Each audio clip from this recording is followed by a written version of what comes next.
Hey guys, my name is Hasan and you are watching Tech Shahk, where we look at some cool tech products and hopefully give you a better insight about them. For more tech videos like this, make sure you subscribe to the channel down below. Drop a like on this video if you do enjoy it. Follow us on our socials and hopefully we'll be taking some of your recommendations for future videos too. Now the product we are looking at today has been out for a little while, but is well worth a look and you guys will see why later on in this video, and that is the DJI Osmo Mobile 2. So this is the latest handheld gimbal from DJI, offering you those crispy smooth shots with your smartphone. Now before we get into the video itself, a massive shout out to my friends over at Virgin once more for hooking me up with this for the video. So as always guys, if you are looking to purchase one, I will leave the product links down below and they will hook you up, trust me. So as mentioned, this product has been out for a little while, and the reason for why we brought it up now is because not long ago for my vlog channel I was shooting with somebody that was actually using the Osmo Mobile 1.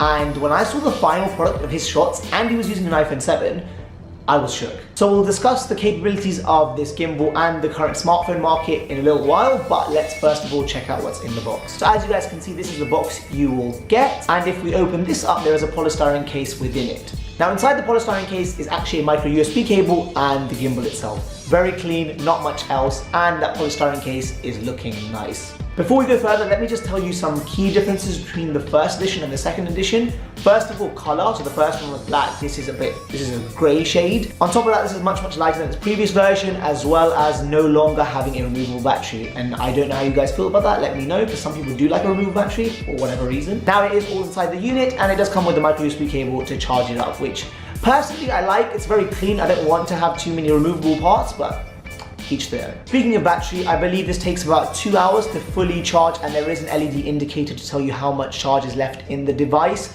And 2 hours will get you apparently roughly over 10 hours of usage, which is amazing. Now, one of the biggest features is probably the fact that this one can actually film in portrait, which I don't think the first one could, which a lot of people were complaining about. So I guess now with the rise of things like Instagram TV, which is purely in portrait mode, I reckon these kind of things are going to become more and more popular. These are the kind of accessories many creators will need, and this, like I said, speaks volumes for the smartphone market, because smartphones have come such a long way. The cameras are absolutely unbelievable. For the sample shots later, we will be using an iPhone 10, the best out of Apple's line at the moment. The best camera is the one you have on you, as the saying goes, and everyone nowadays has a pretty cool smartphone with a very good camera. Sometimes we don't even realize how good the camera is.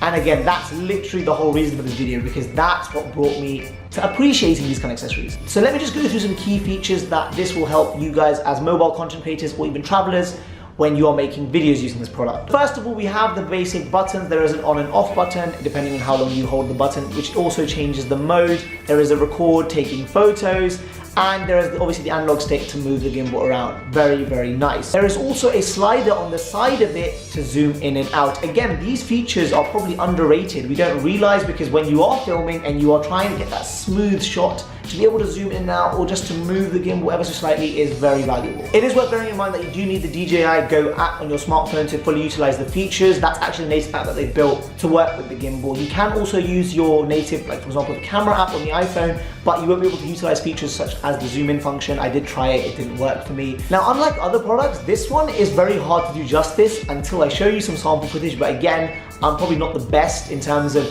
using this product to its full potential, especially within like a day, which is what I'm trying to do this for you guys in, just to give you a true reflection of how easy and how simple it is to use the product. This is where the smartphone market has probably enhanced us as creators, because there are many people that literally use only their smartphone for Instagram, for Facebook, for YouTube even. And I mentioned travelers earlier because this is ideal for travelers.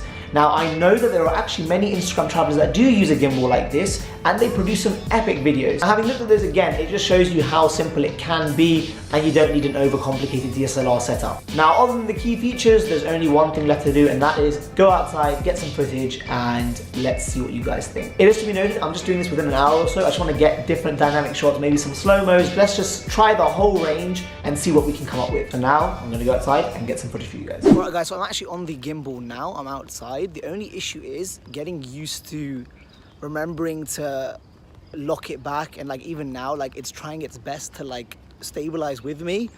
I'm actually on the iPhone native app itself, the camera app itself, because I just prefer that for videoing. And yeah, and like I'm moving my hand all over the place and it's still managing to track me quite well. So yeah, I'm gonna get some shots of some of the outside area and let's see how that comes out.